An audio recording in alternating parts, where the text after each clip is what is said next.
Bom, anteontem o pessoal do Banco Central do Brasil decidiu entrar de greve por uma greve de 48 horas, que está acabando hoje na sexta-feira, então eles começaram a greve na quarta e está acabando hoje na sexta-feira. Vamos falar sobre essa greve, sobre as reivindicações que são ridiculamente absurdas e sobre por que um Banco Central existe em primeiro lugar. Roda a vinheta.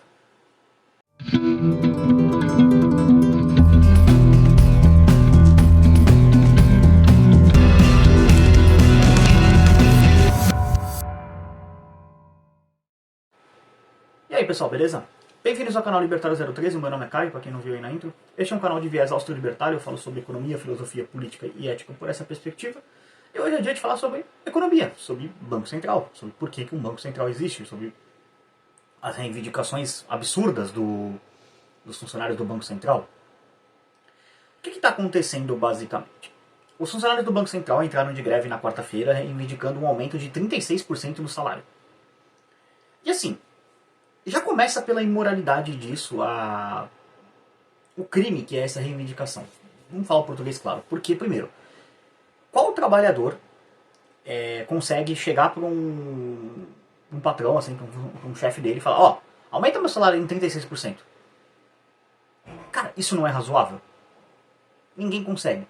Só que assim, a gente não está falando com funcionário, com padrão, assim, com gente normal. A gente está falando com uma cambada de parasita que vive de roubo.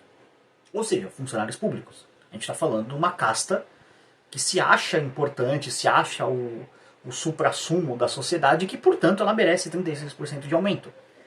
Eu não vou discutir o impacto orçamentário disso, o quanto que isso vai gerar, porque, honestamente, esse governo atual aí está pouco se ferrando para responsabilidade fiscal, para qualquer coisa minimamente de racionalidade econômica, sabe?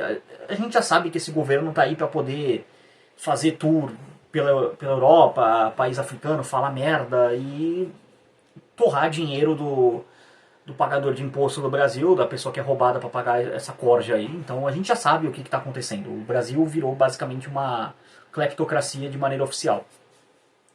Então, e inclusive é chefiada por um ladrão, né? Um ladrão que foi descondenado pelos seus amigos supremos.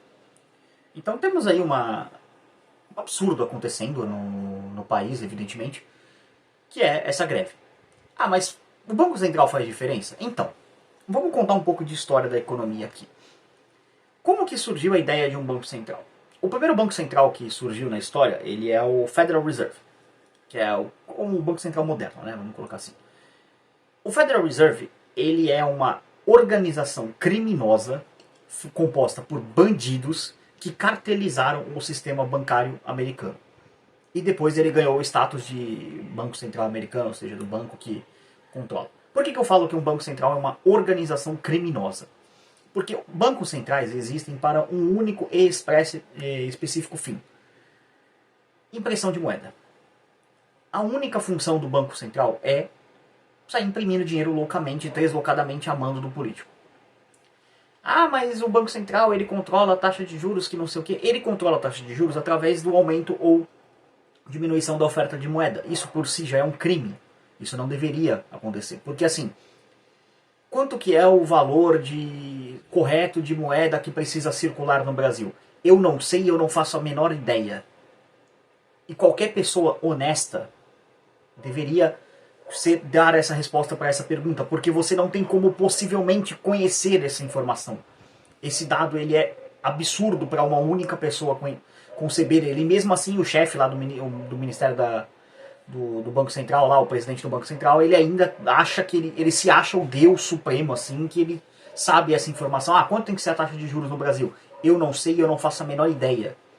E ainda assim, o presidente do Banco Central se acha o Deus supremo que sabe essa informação. Porque, em última análise, o Banco Central ele controla os juros.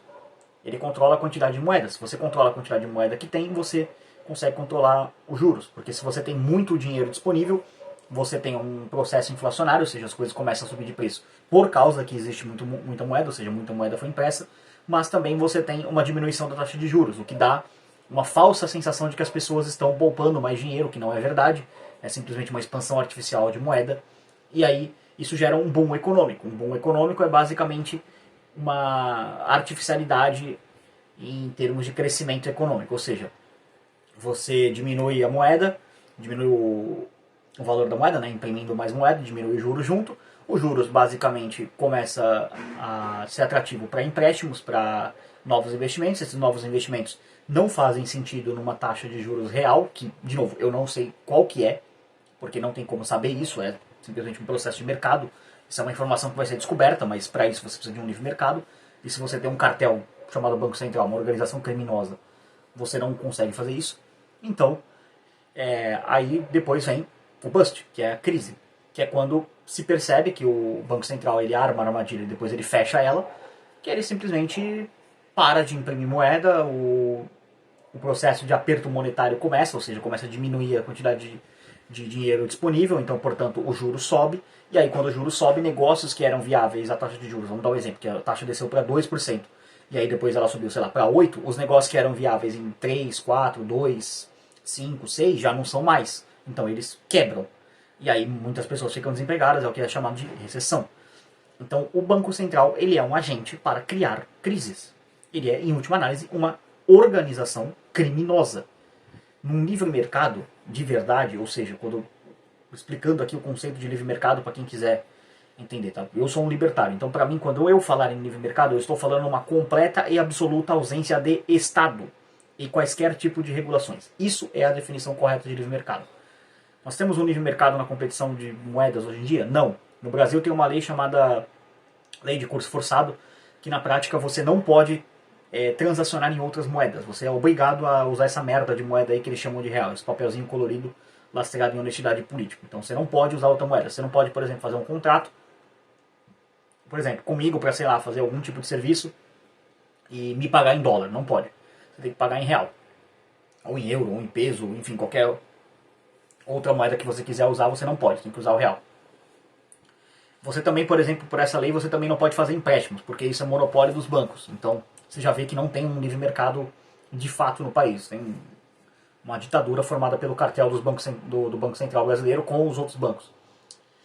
E aí você tem um outro problema com isso também, que é outro crime que o banco... Esse é um crime cometido pelos bancos, mas que o Banco Central dá aval, através de leis que autorizam esse crime, que é o crime de reserva fracionada. O que é reserva fracionada?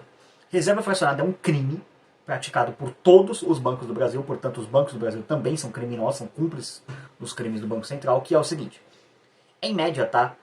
Isso é uma média, não quer dizer que no Brasil seja assim, mas geralmente de cada 100 reais depositados no banco, 87 desses 100 reais inexistem. O que isso quer dizer? Que se você, o Joãozinho, a Mariazinha, o Zezinho, o Joaquim, o Franklin, sei lá, o Enzo, a Valentina, for todo mundo lá no banco sacar o dinheiro, o último trouxa que chegar para sacar o dinheiro não vai sacar o dinheiro, porque o banco não tem dinheiro, ele quebra. E assim, não pense que seu dinheiro está garantido lá no banco, lá bonitinho, é só ir lá e tirar seu dinheiro. Ele não existe, porque os bancos praticam esse crime, chamado reserva fracionada, que é, eles pegam o seu dinheiro, e de várias outras pessoas, emprestam os juros, e aí eles colocam como se eles ainda tivessem esse dinheiro e aumentam o seu próprio patrimônio. Só que eles não têm, porque esse dinheiro está emprestado. Esse dinheiro pode ou não voltar. Se a pessoa for uma boa pagadora para quem ele emprestou o dinheiro, esse dinheiro volta. A pessoa paga um empréstimo e o dinheiro retorna. Se a pessoa for uma péssima pagadora, esse dinheiro nunca volta e aí o banco basicamente se ferra. Então, reserva fracionada é outro crime praticado pelos bancos com a anuência do Banco Central. Então isso já torna o Banco Central uma agência criminosa per si. Ainda vem os fundos lá do Banco Central falam: não, mas tem que aumentar o nosso salário por 36%, porque a gente é muito técnico, a gente é muito importante. Vocês deveriam estar na cadeia. Vocês não deveriam estar reclamando que a gente ganha pouco, ganha 36% de aumento. Vocês deveriam estar na cadeia pelos crimes contra o sistema financeiro, pelo crime contra a propriedade privada de milhões de brasileiros. Dá para dizer que quase todo brasileiro que tem conta em algum banco é vítima dos crimes do Banco Central. Então os membros dele reclamam: a gente ganha pouco. Vocês deveriam estar na cadeia. Deveriam estar na cadeia trabalhando para poder pagar os danos que vocês causam. Então é absurdo essa reivindicação, porque assim, além de aumentar a dívida do país, força também o Banco Central a acabar imprimindo mais moeda para poder pagar a dívida desses caras. E se ele não vai imprimir moeda diretamente, ele imprime indiretamente. O governo tem vários meios de expandir a base monetária. Ele pode simplesmente emitir título de dívida, que aumenta a quantidade de dinheiro disponível para o governo. É uma forma. Ou ele pode simplesmente aumentar imposto, o que o Lula está fazendo e roubando mais da população. Então tem várias formas do governo prejudicar você, a existência do Banco Central é uma delas. Então, o Banco Central é um cartel. Em um livre mercado existiria Banco Central? Ele poderia existir, mas ele faria uma coisa completamente diferente do que é hoje, então sequer daria para chamar de Banco Central, seria uma outra instituição. Porque você poderia ter, por exemplo, um banco que ele fosse muito grande e os outros bancos deixassem dinheiro nele e ele fosse uma espécie de garantidor, de certa forma. Porque ele poderia ser um jogo assim, esse banco aqui é grandão, é muito grande, então ele tem, todos os outros bancos têm conta nele. Pô, mas e se um banco desses que ele tem conta quebrar? Putz, seria meio ruim, né? Pra ele, porque ele poderia ter um puta prejuízo. Então pra ele, por exemplo, seria benéfico salvar esse banco e não deixar ele quebrar, que é o que os bancos centrais fazem hoje, só que eles fazem isso com dinheiro de imposto, então isso é uma forma criminosa. Ou simplesmente esse banco poderia olhar e falar, cara, azar, quebrou, problema seu, quem mandou ser besta, não sabe administrar banco, não vem brincar com a gente, então deixa quebrar. Mas, sim, você poderia ter, sei lá, alguém poderia ter uma outra ideia completamente diferente para fazer uma espécie de banco central operar de outra forma. No nível de mercado as coisas seriam meio incertas porque a criatividade humana seria libertada das garras do Estado e as pessoas poderiam pensar em soluções que hoje basicamente a pessoa até pode, alguém até pode ter essa ideia já e pensar, puta, mas essa ideia se eu tentar lançar lá no mercado eu vou ser preso porque vai ser considerado como crime, ato antidemocrático, o careca maluco lá do STF vai botar ele na cadeia porque você está tentando contra a democracia e o Estado de Direito, enfim, alguma coisa do tipo muito louca pode acontecer. Então o Estado, em última análise, assim, ele é mais do que uma organização criminosa, ele é uma organização em última análise anti-humana, sabe? Porque quando você olha para a história, você vê que as grandes revoluções humanas foram responsáveis pelo desenvolvimento da própria humanidade. Você pega lá atrás a primeira e muito mal ensinada na escola, que é a Revolução Agrícola, que foi quando o homem começou o homem, de maneira geral, assim, a humanidade, né? Dominar ferramentas e criar ferramentas e, de certa forma, domesticar alguns animais, como, por exemplo, cavalos, cachorros, gatos e principalmente animais de força de tração, como, por exemplo, bois, vacas, e usar esses animais para arar a terra, e aí a humanidade parou de ficar coletando as coisas e basicamente se assentou e virou mais nômade, né? Deixou de ser nômade, na verdade, virou mais estanque, né? Como num lugar. Isso foi uma revolução puramente humana, não foi um político que pensou nisso e falou, olha só, agora vai ser assim. Não, é uma revolução humana.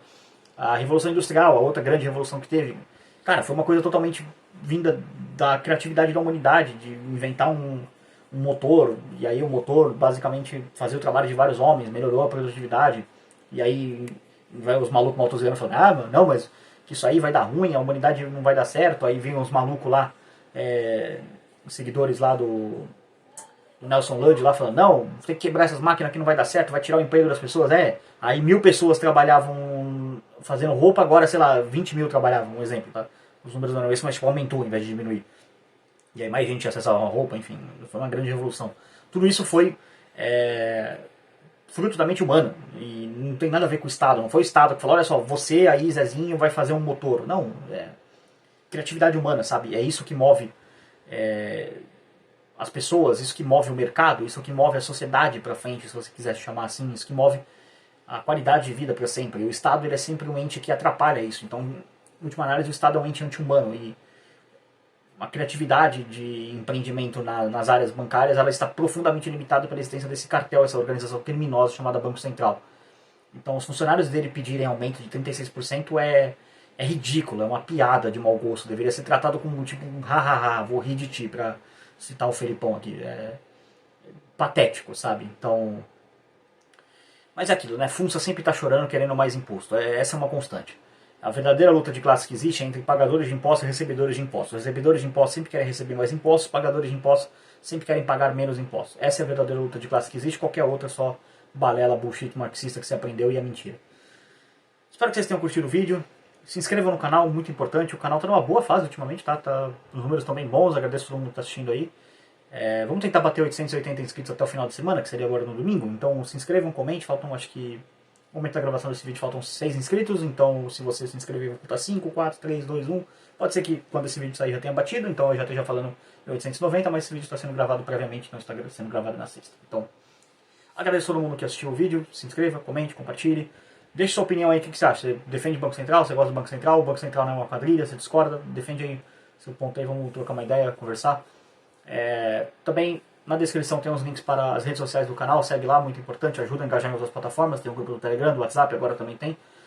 O grupo é só basicamente um grupo de transmissão, tá? Não é pra conversar nem nada, é só eu mando os links dos vídeos lá, então você consegue ver, porque às vezes o YouTube não te notifica dos vídeos, mesmo você estando inscrito, o sininho, enfim, é complicado. O YouTube não é muito bom entregar o conteúdo para os meus inscritos, né? Os dados do canal mostram isso.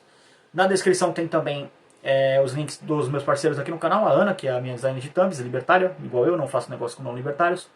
Ela trabalha aqui no canal já há um bom tempo, fazendo todos os designs das thumb, então toda thumb que você vê é ela quem fez. Na descrição também tem o Instagram, reforçando o convite. Lá é também outra forma de você avaliar o portfólio dela, já que você vai lá, segue lá também. Todas as artes do Instagram são feitas por ela. E tem também o Nathan, que é da Make Easy English, empresa aqui parceira do canal que dá aula de inglês. Se você quiser sair do Brasil, acho que o Brasil é intancável, você está certo, então saia do inglês, mas antes se matricule no curso de inglês, aprenda a falar inglês, muito importante.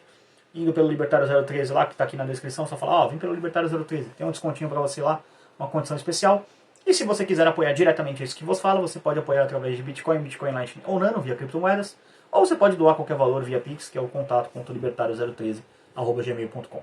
Fico agradecido a qualquer forma de contribuição que você der, seja sua inscrição, sua curtida, comentário, compartilhamento ou até financeira.